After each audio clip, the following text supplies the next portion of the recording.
in Ames, Iowa.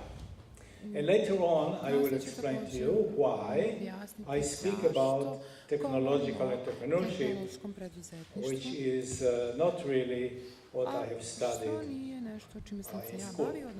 So let us start. I'll show you the demographics of Israel in 2014.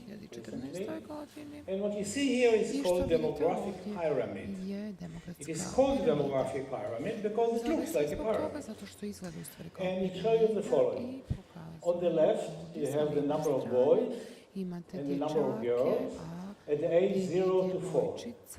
And then boys and girls at the age group of 5 to 9, 10 to 14, and so on until 100. So as you go up, you see that we have less and less people, and it looks like a pyramid because, because the number of children per woman in Israel, the average is 3. On the average, we have 3 children per woman in Israel. This is the highest of the OECD countries. Now, what about demographics of Montenegro, 2014? It doesn't look like a pyramid. It looks like this. And there is something very peculiar about this pyramid, because at the working age, you have many more men than women. So where do you women go? Other men come and take them away to other countries? Is this the idea? Where do they go? But this is something that you may want to study. But the other thing is that it doesn't look like a pyramid, it looks more like a mushroom. So you have less and less children every year on the average. How many? 1.7 children per woman in Montenegro. Now, in order to sustain a stable society, you need 2.1 children per woman on the average. You don't have enough children. And what are the implications? Very simple.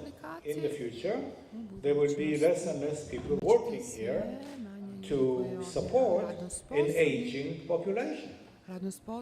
So we must do something about it, and this is really the topic of my lecture. What about Serbia? My host is from Serbia. That's how Serbia looks like.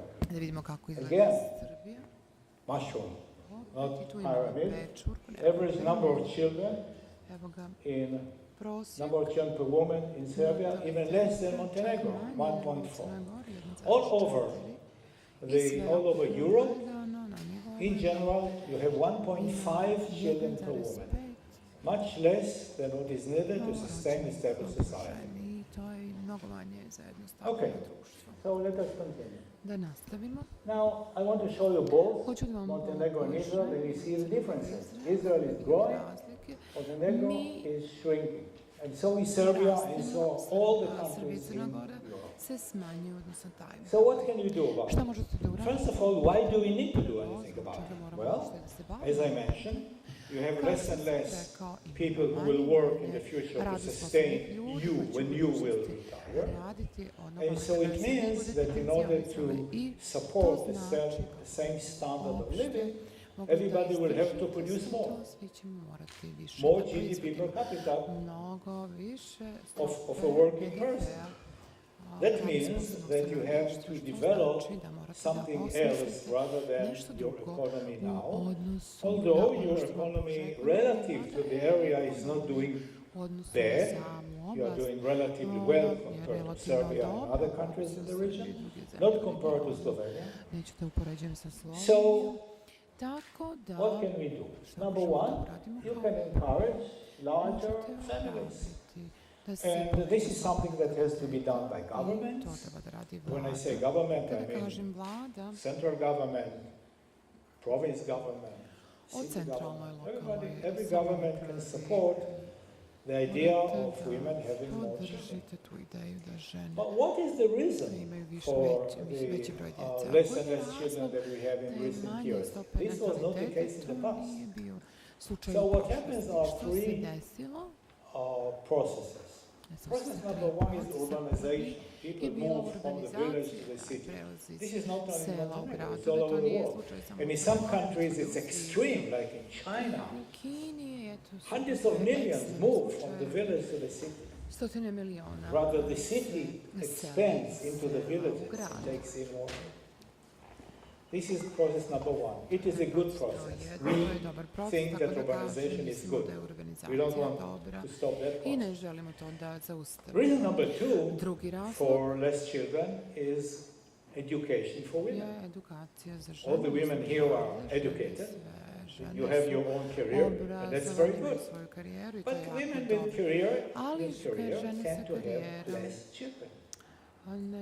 In order to help them have more children, governments can do something about it. And process number three is government policy. And it is not so much pronounced here as it is pronounced in the Far East, because in the Far East, not only in China, in other countries, South Korea and so on, the government policy was one family, one child.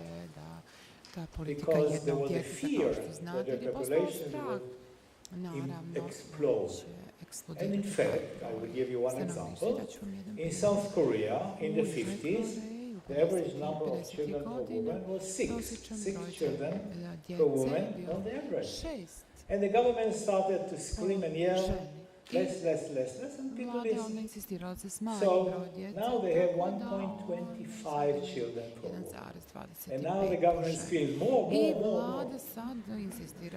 It's not easy to do. Governments are not always clever, and they do not see the social development of the country. They don't see the trends. They should have seen that urbanization will limit the number of children per woman. They should have seen that education for women will limit the number of children per woman. They should let the families do what they want, but they didn't. This is not the case in Montenegro.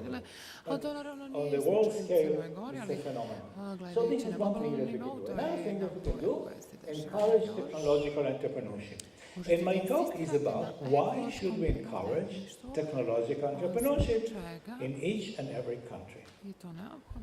So what is technological entrepreneurship? And here is a very simple definition. Technological entrepreneurship is establishment of a new technology venture. You have to establish it, you have to create it, has to be new, a new idea, has to do with technology on the grand scale. Agriculture can be a technology, computers are also some kind of technology. And it's a venture. Some win, many lose. It's a venture. You take a risk. You take a risk to fail. While knowing that most technological entrepreneurship endeavors fail. And still, many people take the risk. And we'll talk about it too. So this is technological entrepreneurship. So why is technological entrepreneurship important for the well-being of societies, countries, and the world? In order to understand that, let's look at the world today. Today, number one, struggling economies. The economy of the world has been struggling since 2008. This is almost 10 years. The economies of the world is struggling. And there are several reasons for it, and governments do not find solutions to the problem. And you can take a loan in the bank for almost nothing now. They want to give you money. Do something, create something. So, struggling economies. This is factor number one. Number two, local tribal wars. There are no wars between countries now. Not a single war between countries. But there are many tribal wars. Within countries, tribes fight each other. And they fight each other because of one reason. There is one thing common to all these countries with the tribal wars. They are all poor countries. All of them, poor countries. When the country is doing well, people are happy. They buy, they sell, they work, they get salary, they raise children. But when a country is poor and everybody, or almost everybody is poor, problems stop.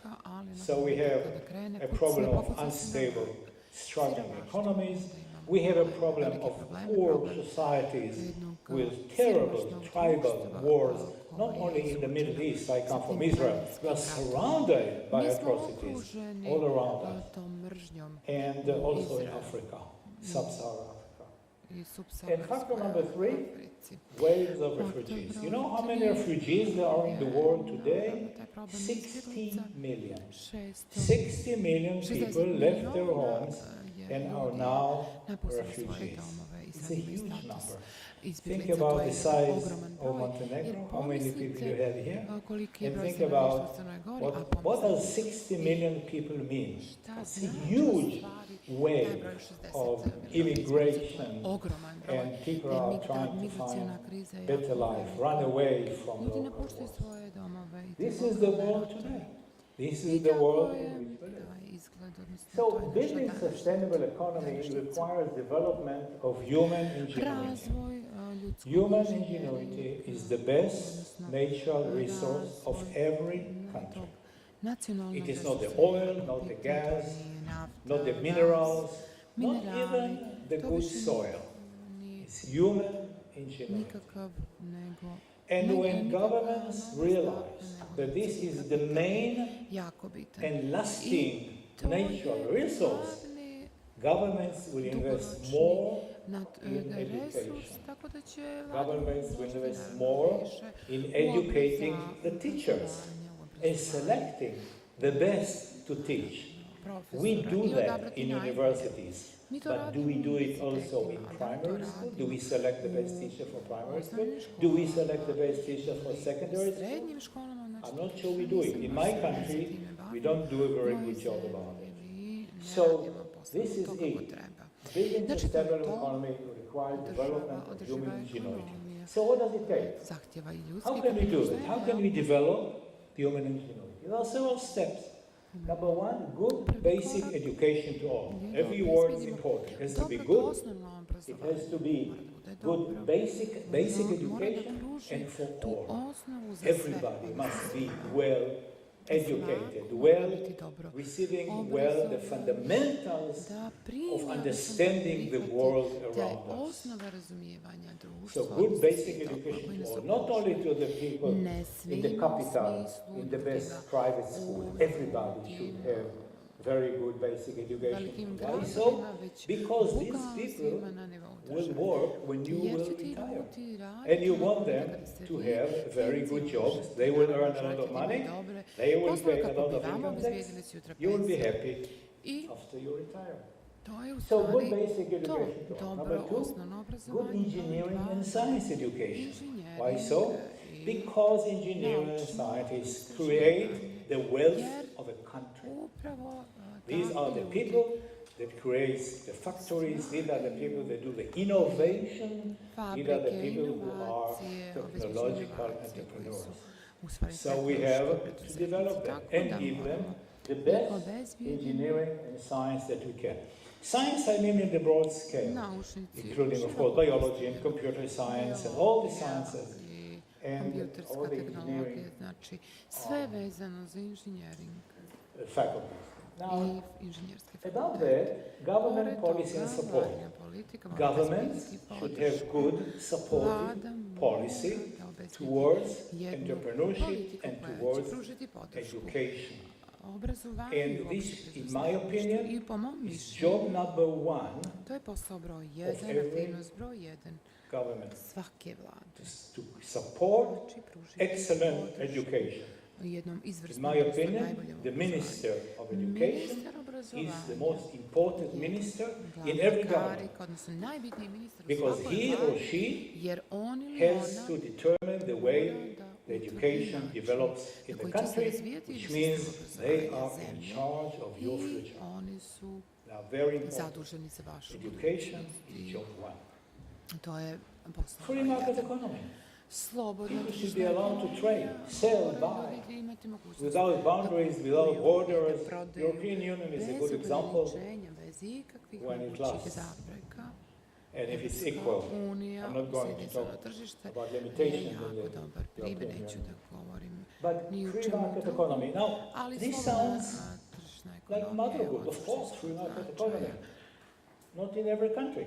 I can tell you that I gave a talk in the Parliament of Uruguay, South America.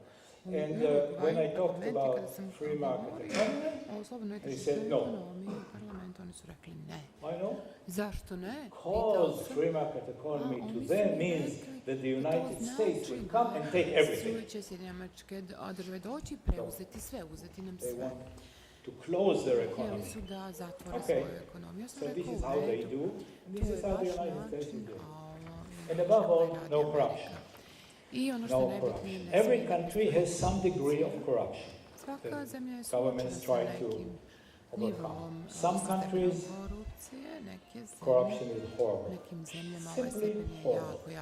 And you cannot open a startup because you have to pay bribe every step on the way. In some countries. So corruption kills entrepreneurship. So let's say that we have all this. Good basic education, all good engineering and science education, government policy support, free market economy, no corruption. Is that enough to make a country entrepreneurial? Certainly not. Many countries have that. Are they a country of entrepreneurship? Usually not. So that may not be enough. Also needed is development of entrepreneurial spirit and knowledge. We need to develop it.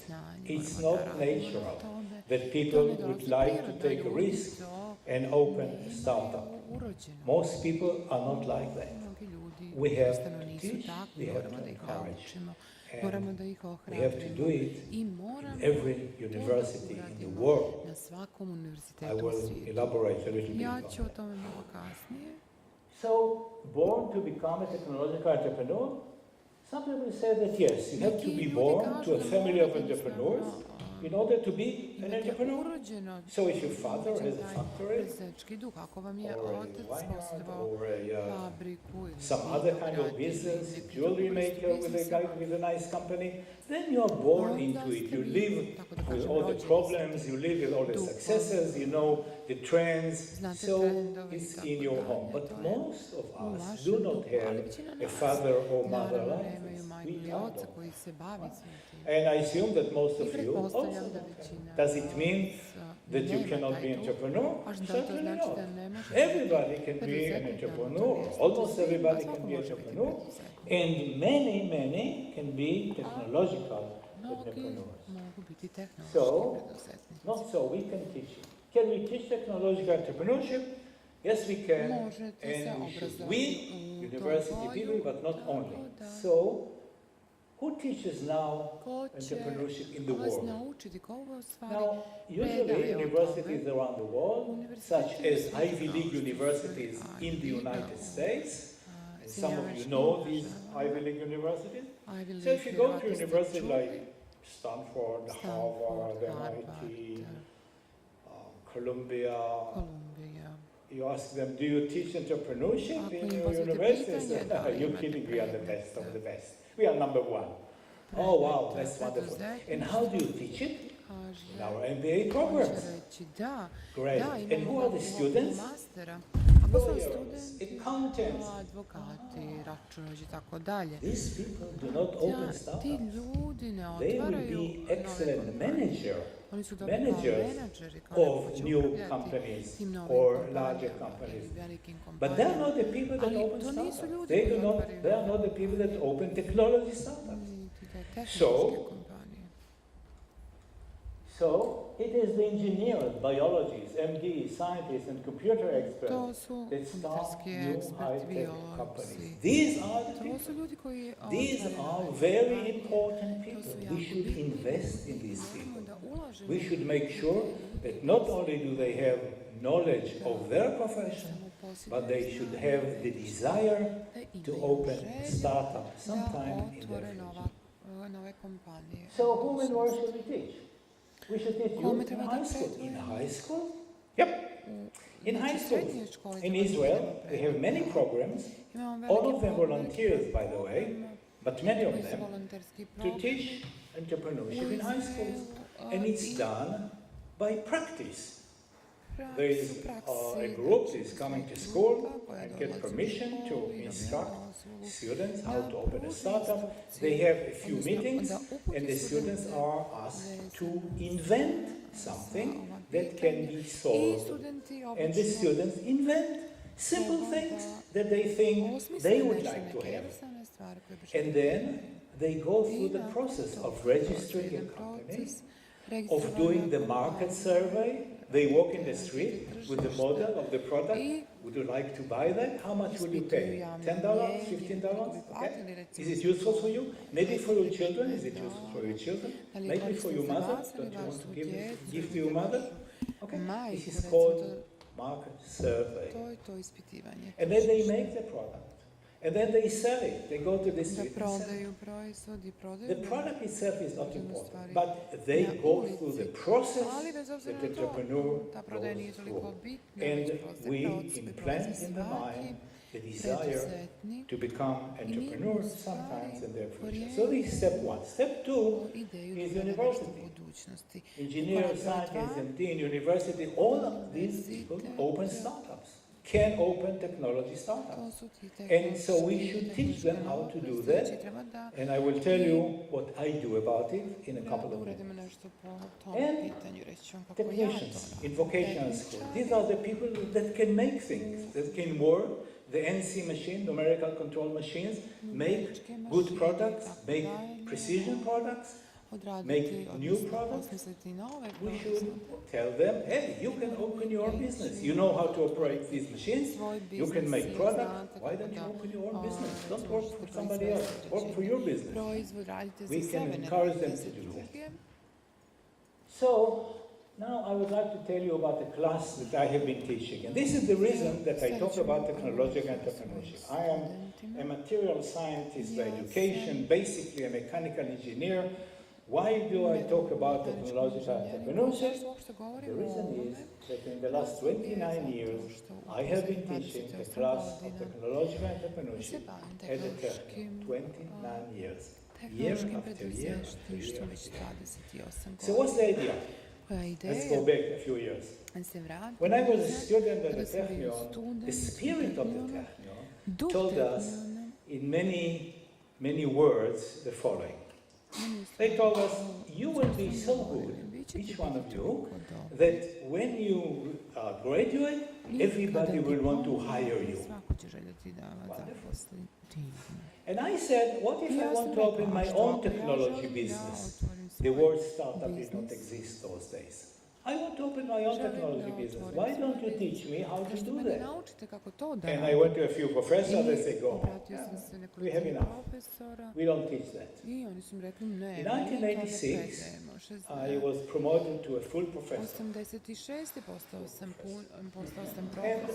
And I said, okay, now I can realize my old dream and create a class that will teach me how to open a startup. And in the process, we'll teach also more students how to open a technology startup. And I managed to walk it through the academic system. It was approved, not easily. And at the end of the day, I advertised it. I found a way to advertise my class, which is not common in universities, as you know. There is no process to advertise classes. When you open a new class, it's 5 lines with a catalog. But I advertised it. I found a way to do that. Let's not elaborate for the sake of time. And I opened the class for 600 students, because this was the largest hall of the Technion. 800 students wanted to register. Only 600 could register. The other 200 also came. They were sitting on the stairs, they were hanging from the windows. It was very dangerous in the hall, but it was a smashing success. And ever since, it's a very, very successful class. And if we have a few minutes time, I'll tell you how the class works. So, this is now 29 years. So how does it work? 28 godina. Number one, it's open to all technical students. I don't know who is going to be an entrepreneur. Let's everybody who shows some interest, come in, listen to this. Okay? Anybody who has a desire even to listen is welcome. Open to all students. So there are 300 to 600 students in the class, depending on the hall that I use. All lectures are given by invited speakers. I invite them, they give speeches. And these speakers are divided into 3 groups. Group number 1 are successful entrepreneurs. Successful, how successful? They are now billionaires. Not millionaires, billionaires. And the other thing is that they started from zero. All of them started from nothing. They did not have enough money to buy food for the family. And now they are smashing success in different subjects. So this is group number 1. Group number 2 are new startup entrepreneurs. These are people that opened their company 5 years ago, 7 years ago, and are still fighting to succeed. They are really trying to do their best. They are alive. The companies did not die, but the companies did not take off yet. So they tell the students many things, amongst them how to succeed, what mistakes not to make, how you do many things. Then I will elaborate on it. And group number 3, which is the last group, are professionals. What are professionals? I bring a lawyer who tells the students what is a limited company and why you should open a limited company and not take the financial burden on your narrow shoulder. So, that's the lawyer job. I bring the patent officer of Israel who talks about IP, how to protect intellectual property, how to protect intellectual property, when to do it, what to do about it, and how to do it best. I bring somebody who talks about market survey, and he introduces to the students the notion that if you are not an expert in your market, you have no chance to succeed. You have to know your market very well.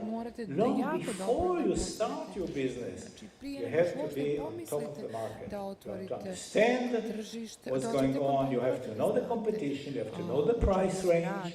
You have to know the directions where the market is going. You have to be an expert in your market. Then you can open your startup, and then you may have a chance to succeed. Then I bring somebody who talks about marketing. When do you start selling your product? When it's ready to go? No, long before. You need to advertise it long before. And when do you start selling your product? Is when the product is perfect? Yes. If you are Mercedes-Benz or Intel, then you wait until your product is perfect. But you are not Mercedes-Benz or Intel. You sell, then fix. Okay, it has bugged. Sell it. Fix later. You need cash flow. We are very practical. We are not ideological. We are practical. We give them only practical advice. Okay, so these are the people. During the lecture, each student summarizes the lecture on a form. There is no exam. I don't want an exam. I want them to be in the class. That's all I want. And at the Technion, it's not mandatory to come to class. You have to come to exams and you have to come to exercises. But you don't have to come to lectures. But you have to come to my lectures. How do I know that you are there? Because you summarize the lecture, and as you leave the room, you give me the summary. And I have a secretary that takes it over. Okay, so everything is collected, attendance mandatory, final exam. So what can an experienced invited speaker talk about? They can talk about how they started. These are amazing stories. When did you have the idea? Where was the first time? And how did you start? And difficulties. What were your difficulties? Everybody had difficulties when they started. How did you overcome them? And what were the financial resources? You hear fantastic stories. Where they took the first one? How did they find partners? Where did they find customers? What is the company culture? Company culture sounds like an elusive term. Not so. Company culture means principles that you have to follow and not leave your principles. Let me give an example. There's a company in Israel that produces chips for printing machines that are in your home attached to your computer. Right? And they sell to all the great manufacturers. And one day, in their own research group, they discovered that the chip they sell, that they have been selling for years, has a bug. So now, the bug is something that will really not cause any problem. Maybe 1 in a million will suffer from this, only if they do very, very extremely sophisticated things. But usually it's not a problem. But what do you do now? Do you tell your customers that you have a bug and that you fix it? Or not tell them and just wait until all the old printers will die and nobody will ever know. And here comes company culture. They had a meeting of the management and they decided to tell. It was dangerous because the company to which they sell can tell them, hey, you sold us for 20 years defective chips, we cannot trust you, go away, we don't buy from you anymore. Or companies can say, okay, we understand, thank you for telling us, make sure that the bug is fixed, make sure that you have no more bugs. We understand the difficulty you had to tell us. Right? What happened eventually? The second thing happened. They told the companies, and all companies said, make sure it doesn't happen again. We understand, we appreciate the fact that you told us. You could not tell us, and we would never know. But we appreciate the fact. We trust you better now. This is company culture. You have to make decisions based on principle. Motivation. So we are telling my students, motivation should be the startup itself, not money. If the startup is successful, money is byproduct. Yeah, if it's successful, you have money is byproduct of a successful business. Mistakes that lead to failure of startups. I have a collection of more than 100 mistakes that bring failure. I'm not going to show them all. But just a few that are quite obvious. Number one, non-professional management by the technological entrepreneur. Okay, so if you have 5 employees, 10 employees, yeah, okay, you can manage the company. But if you start to have 50 and 100 employees, hire somebody to run the company. You cannot do it in most cases. Right? You can still be the chief technology officer and make sure that all the developments are fine and you can be the chairman of the board. Or hire somebody to run the company. Insufficient market survey and lack of market knowledge. Obviously, if you don't know the market, you have no chance. You have to know the market very well. Wrong money source. Wrong money source? Does money smell? Why? What is wrong? Well, there are ways where to take money and not, and we will talk a little bit about it in a couple of minutes. Partner with friends rather than professionals. This is typical of Israel, but I'm sure it's also typical for this part of the world. We are camaraderies. We have good friends, we sit together, bring beer or go to the beach, look at the girls, and somebody has an idea, and the 3 friends open a company. Well, wait a minute. Are you a good combination? Do you have a good distribution of somebody who knows the technology, somebody who knows management, somebody who knows marketing? You have to create some kind of good combination, not just camaraderies. Camaraderie is not enough. Ego-driven entrepreneurs, I know best. I created this company, don't tell me how to run it. You don't know best. Humble. Humble entrepreneur, successful entrepreneur. And that contract among founders. We give the following advice. If you open your own company alone, no problem. Fill in the document, send a couple of hundreds of euros to the register, and you have a company, start working. Takes 1 week or less. But if you have partners, then go to the best lawyer in town and write the best contract you can make, so that if there are problems in the future, you know what to do. It is written in the contract. Right? And there will be problems. If the company is failing, there will be problems. If the company is very successful, there will be problems. What do you do if one of the partners wants to sell and the other one doesn't want to sell? What do you do? It is written in the contract. What to do? Things like this. Cultural consideration. Now, here is a major problem. It's a major problem mainly in the Far East, but also in Europe. Fear of failure. People are afraid to fail, and this is why they will not take risks. In the Far East, it is a very strong cultural effect. If you fail in the Far East, it's a shame on you. It's a shame on your family, shame on your city, shame on the emperor, God forbid. So people will not take risks because they know that they can fail. They go only when it is easy and when they are sure that everything will be fine. And this is why they want to be employees of a large company. They don't want to open a startup. Nowadays, leaders all over the world, Far East, Europe, everywhere, talk about innovation. And I tell them, innovation you have. Innovation is done in university. Innovation is done in research centers. Okay, so you have something new. This is not a product. You need a technological entrepreneur that will take the new stuff and make it into a product. So, yes, innovation and technological entrepreneurship. You have to understand it. Not you, you understand it, but they don't. Government role. What can governments do? Governments can open incubators, encouraging, and I said again, government is central government, province government, city government, university government. Can open incubators to encourage new startups. I do not detail. This is a lecture. Each one of them is a lecture. We don't have time. Partners with VC funds, I'll tell you what it means. In Israel, it made a fantastic difference in the entrepreneurship spirit of the country. I'll tell you.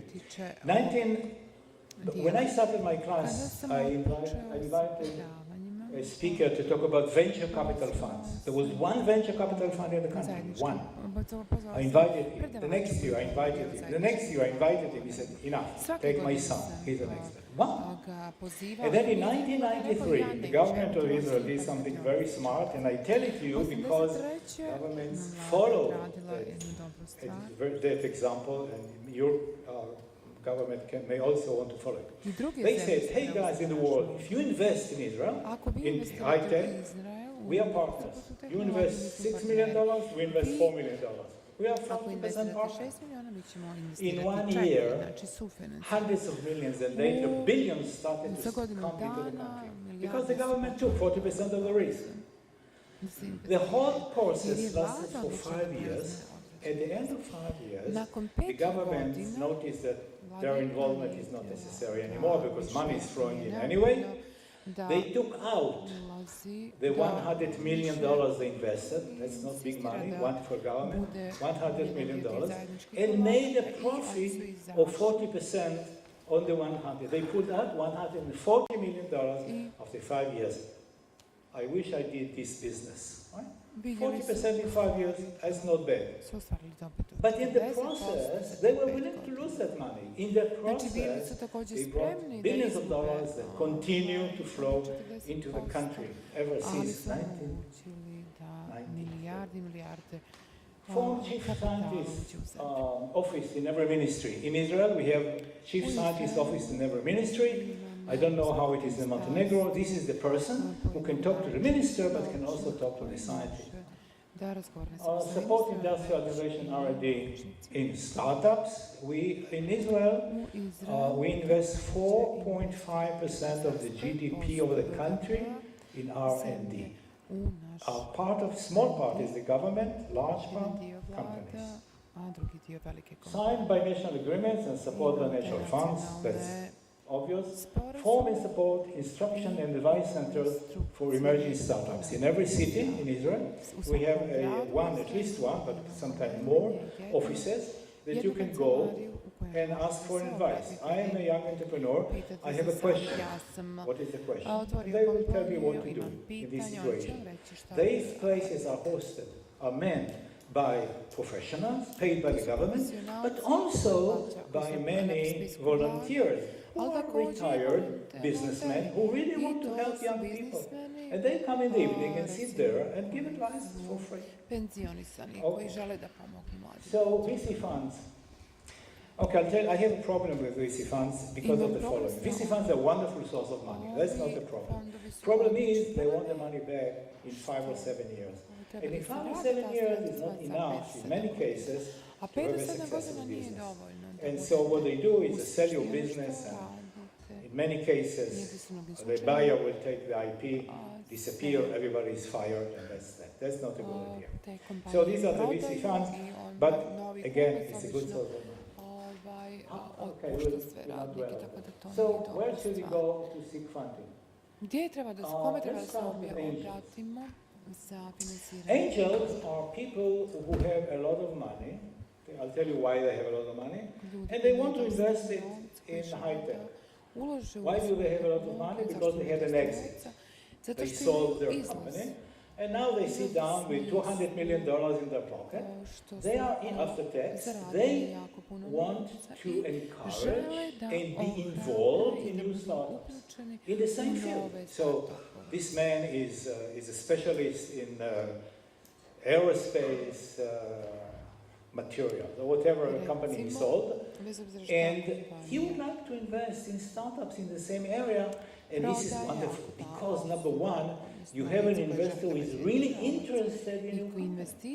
And this investor has the networking. He will create for you networking all over the world because he sold all over the world. And that person will guide you and tell you, do this, don't do that. And that person will call you and say, hey, come for dinner. I want to introduce you to somebody who will be very important for your business. These are the angels. Okay? So if you have an exit, in the beginning I was against exit, by the way, but now I know it's necessary. If they reinvest in the economy, it's wonderful. Strategic partners are, let's say that you have a small business and you make some kind of a product, some kind of electronic product, and it's okay to sell it. You can afford selling it all over the world. Montenegro is a small country, Israel is a small country, there is no local market. Export is always number one. So you can sell, but can you support your product? Supporting a high-tech product means that you have to have a representative and technologies in each and every country, so that if somebody has complaints, you can fix the machine, and that is very expensive. Keeping offices in each and every country is very expensive. So instead, join a large company who has the market, who has the support, and they, if your product fits into the line of products, then you make a partnership.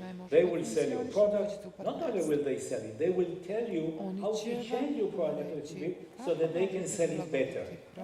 This is good. Bootstrapping is creating a company without money. No money. How can you make a company without money? Let's say that I need some invention, I want to develop it, and I need a computer software engineer to help me develop a program. So how can I employ one without paying him or her anything? Very simple. I have something which is very valuable. This is my company. I will approach somebody and say, hey, I will give you a part of my company, but you will work for me in the weekends or in the evening, and we are partners. And because the value of my company right now is exactly zero, I can be large about this. I'll give you 10%, 10, 15%, just create this program.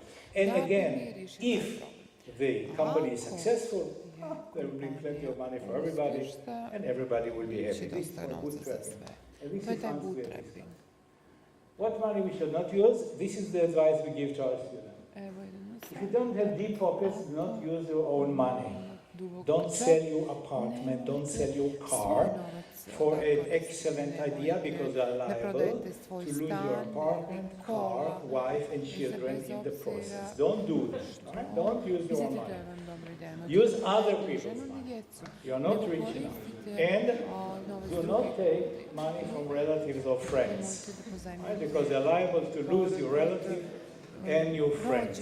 Go to strangers to take the money. You know, auntie gave you a couple $1,000 to sell something, and next week she will call you, hello, Sonny, how are you doing? Fine, auntie. Are we already making money?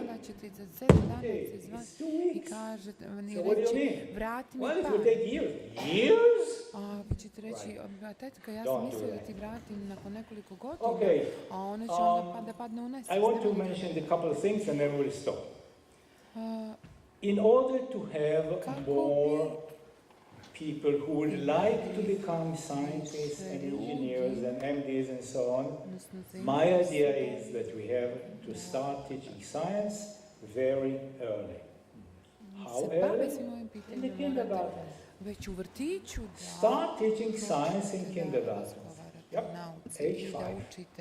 Can children understand? Oh yes. They will understand very well, provided that you will explain it properly. They can understand anything. A young child who is 1 year old doesn't speak yet. When a child is 2 years old, you cannot stop him or her from speaking. Right? In 1 year, they learn the language. Minds are extremely agile. They can understand everything. So I started a program in Israel to teach science to kindergarten children in Haifa, my hometown. 60 kindergartens. It doesn't work. It doesn't work well because the teachers in the kindergartens cannot convey the science that we teach them. We teach them, they are supposed to convey the science to the children. It squeaks. It doesn't work very well. These women, always women, do not have it. They are not scientists. They can barely understand, but they cannot teach it.